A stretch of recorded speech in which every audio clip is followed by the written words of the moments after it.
देखिए, good evening आप लोग को। अभी हम आगे बताएंगे भक्ति आंदोलन। क्या बताएंगे? भक्ति आंदोलन। देखो, भक्ति आंदोलन के बारे में पहले आप लोग जानिए कि भक्ति आंदोलन आप लोग 12th में भी पढ़े होंगे, पढ़े है ना? तो भक्ति आंदोलन में क्या हुआ था, मेन रूप से आपको ये पता है क्या था भक्ति आंदोलन? भक्ति आंदोलन धीरे धीरे पूरे भारत में फैल गया। ठीक है, दक्षिण भारत, उत्तर भारत, ऐसे करते करते ये क्या हुआ, पूरे भारत में फैल गया।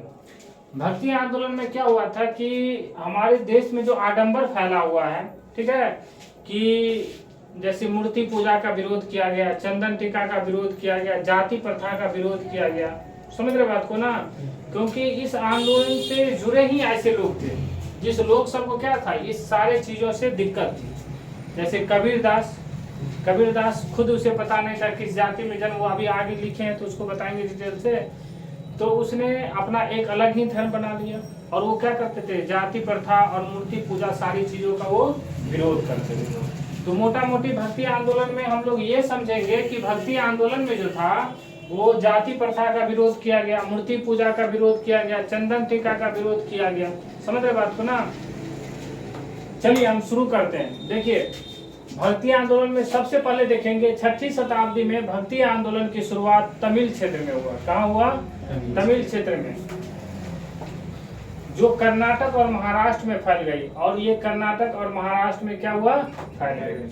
अब ये भक्ति आंदोलन में आप लोग कंफ्यूज कर जाइएगा। ये भक्ति आंदोलन भारत में बहुत सारे जगहों पे जो हुआ, तो सारे जगह पे तो एक ही बार नहीं शुरू हो जाएगा, ऋषिकेश हो जाएगा, सारे जगह पे अलग अलग शुरू हुआ। तो अभी हम 6ठी शताब्दी की बात कर रहे हैं, तो ये तमिल क्षेत्र से हुआ था। कहाँ से हुआ था? और जो कर्नाटक और महाराष्ट्र में फैल गई। अलवारों में एकमात्र महिला साध्वी थी अंडाल। कौन थी? अंडाल। ये महिला संत थी, इसको महिला संत भी कह सकते हैं। देखो, अब तुम लोग ये भी यहाँ पे क्वेश्चन पूछेगा कि सर तो पुरुषों संत काहे ने पढ़ा दिए। समझ गए बात को ना? तो देखो, एग्जाम में अधिक उम्मीद रहता है कि महिला वाला अधिक क्वेश्चन पूछा जाता है। समझ गए बात को ना? इस कारण से आपको हम ये बता रहे हैं कि अलवारों में एकमात्र महिला साध्वी थी जिसका नाम था अंडाल। ठीक है ना?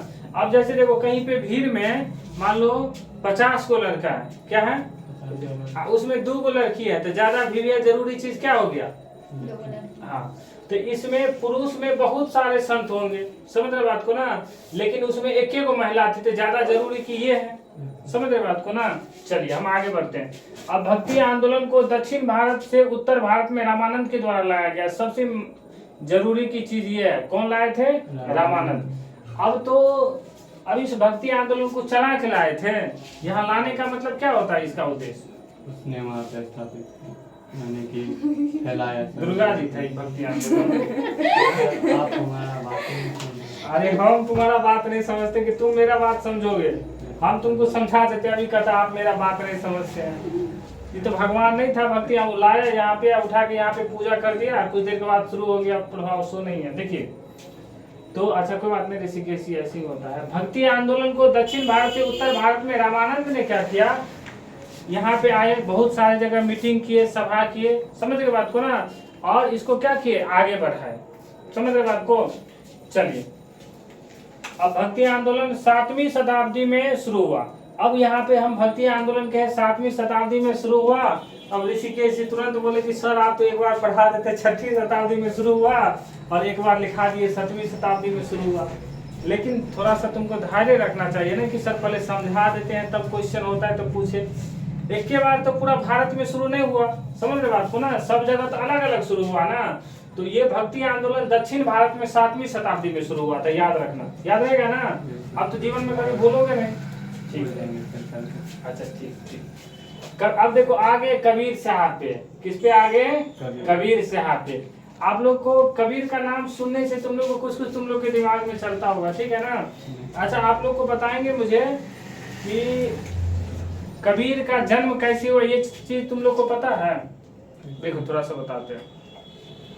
कबीर जो थे ना, कबीर एक एक विधवा औरत थी, विधवा ब्राह्मण महिला औरत थी। ठीक है, और वो विधवा औरत के गर्भ से जन्म लिया। कौन? कबीर।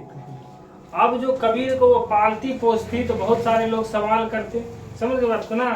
तब वो औरत क्या की, उस बच्चे को चुपचाप, ठीक है ना, लहर तारा में शायद एक नदी था कि पोखर था, समझ गया ना, वहां पे ले जाके उसको क्या किए, रख दिए कबीर को, ठीक है। तो हमको देखो ना, उसमें देख रही है, तो नीरू और जुल्हा नाम के दो व्यक्ति थे। कौन थे? नीरू और जुल्हा नाम के दो व्यक्ति पति पत्नी थे। इसको देखो, ये भी पता है कि वो पति पत्नी थे, हैं? तो वो क्या किए, उसको लाए, ठीक है। अब कबीर को पाले पोसे। अब कबीर को ये भी नहीं पता था कि अब वो किस जाति का, पता रहेगा नहीं ना रहेगा। अब मान लो तुम सब दिन से हिंदू घर में रहे हो, माता पिता के द्वारा पाला पोसा गया, तुम कहते हो हम हिंदू है, ठीक है ना। अब मान लो तुम 1 साल का रहता, तुमको मुस्लिम के यहाँ ले जाके रख दिया जाता, तभी तुम कहता कि हम तो मुस्लिम है सब, समझ गए बात को ना। तो उसको पाल पोस के बड़ा किया। पाल पोस के जब बड़ा किया तो कबीर को भी एहसास हुआ, क्या पता हम किस जाति के हैं, मेरे माता पिता कौन है, समझ गए बात को ना। तो उसने क्या किया, अपना एक अलग ही धर्म बना दिया, कबीर का, ठीक है, कबीरपंथी। अब उसने क्या किया, इसमें कहा कि मूर्ति पूजा नहीं करो, मूर्ति में भगवान नहीं है, ठीक है। उसकी बहुत सारी कहावतें हैं। उसने कहा कि चंदन टीका नहीं करो, चंदन टीका करने से भगवान खुश नहीं होते, प्रार्थना करने से 108 बार हनुमान चालीसा पढ़ने से कुछ नहीं होता है, समझ गए बात को ना। अभी वैसे दुर्गा पूजा भी चल रहा है, वैसे वो जो कहे वो सारी बात को मैं बता रहा हूँ, मने मने तुम लोग को गुस्सा भी आता होगा। तो उसने सारे चीजों को क्या किया, विरोध किया कबीर ने, समझ गए बात को ना। मूर्ति पूजा का भी उसने क्या किया, खंडन किया। कबीर साहब कहते थे कि पत्थर को पूजने से अगर हरि मिलेगा तो हम क्या करेंगे, पहाड़े को पूजने लगेंगे, समझ गए बात को ना। मतलब तुम एगो छोटका भोला बाबा को पत्थर का है, उस पर जाके तुम जल चढ़ाते हो तो तुमको भगवान मिल जाएगा। तो सोचो हम पहाड़ को जाके पूजा करेंगे तो क्या मिलेगा, समझ गए बात को ना। ये बहुत सारी चीजें थी उनके बारे में।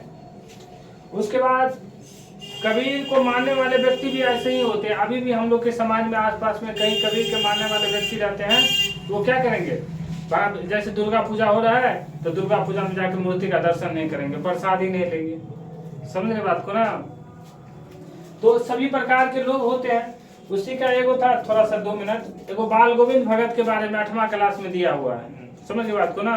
वो भी कबीर को मानते थे, चंदन टीका और मूर्ति पूजा और सबका विरोध करके किसको मानते थे, कबीर को। जब क्या होता है कि उसका बेटा मर जाता है, कौन मर जाता है, उसका बेटा। तो आंगन में उसको पढ़े हो तुम लोग कहानी, उसको आंगन में, तुम तो सब पढ़ी हो, उसको आंगन में ले जाके क्या करते हैं, उसको सुला देते हैं, मरे हुए बेटा को। उसकी पुतौह भी रहती है, बेटा का शादी हो गया रहता है, और क्या करते हैं, कबीर वाला गीत गाते हैं, समझ के बात को ना। वैसे तो गीत हमको बहुत सारा आता नहीं था। कहता कि सब दिन होते न एक समाना, जैसे कोई मर जाता तो नहीं गाते रहता है, तो ऐसे ही वो क्या करते हैं, गीत गाते रहते हैं और खूब हंसते रहते हैं, समझ गए ना। लोग क्या सोचेगा कि अब ये तो पागल हो गया, समझ गए। लोग को क्या होता रहता है कि आश्चर्य लगते रहता है। उसके बाद अगरबत्ती जला देते, उसकी पुतोह को भी कहते तुम भी हंसो, तुम काहे रो रही हो, समझ गए बात को ना। तो लोग सब उसको पूछेगा ना भाई कि पागल भी है, तो उससे पूछेगा ना कि आप ऐसा क्यों करें, तो कहते कि देखो आत्मा जो परमात्मा से मिलता है तो सबसे ज्यादा खुश होता है। तो ये रियलिटी भी शायद है कि सबसे ज्यादा खुश होता है, इसलिए आत्मा परमात्मा से जाके मिल गया है, समझ गई बात को ना। इसलिए तुम लोग भी क्या करो, खुशी मनाओ। उसके बाद देखो कोई मरते हैं तो बेटा के द्वारा आग दिलाया जाता है, वो कहा क्या कि तुम अपने पुतों के कहा कि आग दो, समझ गए। ये सारी चीजें थी कबीर के बारे में। चलिए, कबीर का जन्म बनारस में हुआ था, ठीक है, एवं इसके गुरु रामानंद थे। कौन थे इसके गुरु? रामानंद। तो गुरु भी ऐसे होंगे, वो भी मूर्ति पूजा सब नहीं करते होंगे, विरोध करते होंगे, तभी ना चेला ऐसा है। चलो, चैतन्य की जीवनी कविराज कृष्णदास ने लिखा। चैतन्य भी एक संत थे, इसकी जीवनी कृष्णदास ने लिखा था, इसको आप याद रखिएगा, ठीक है। अब आते हैं भक्ति आंदोलन के प्रमुख संत, ठीक है ना। भक्ति आंदोलन में मेन चीज आप किसको याद रखिएगा, रामानंद को। किसको याद रखिएगा? रामानंद को। रामानंद जी ने क्या किए थे भक्ति आंदोलन में? इसको मतलब लाया, मतलब संगठन बैठा के किया गया। अरे लोग, भक्ति आंदोलन को दक्षिण भारत से उत्तर भारत में रामानंद ने लाया था। कहाँ से लाया था? दक्षिण भारत से उत्तर भारत में रामानंद ने लाया था। अब आपको बताएंगे भक्ति आंदोलन के प्रमुख संत, ठीक है ना। संत समझते हो ना, तुम संत हो। देखो, भक्ति आंदोलन के क्या बताएंगे, प्रमुख संत। संत का मतलब क्या होता है? जो भगवान की पूजा करे, भक्ति करे, ठीक है ना।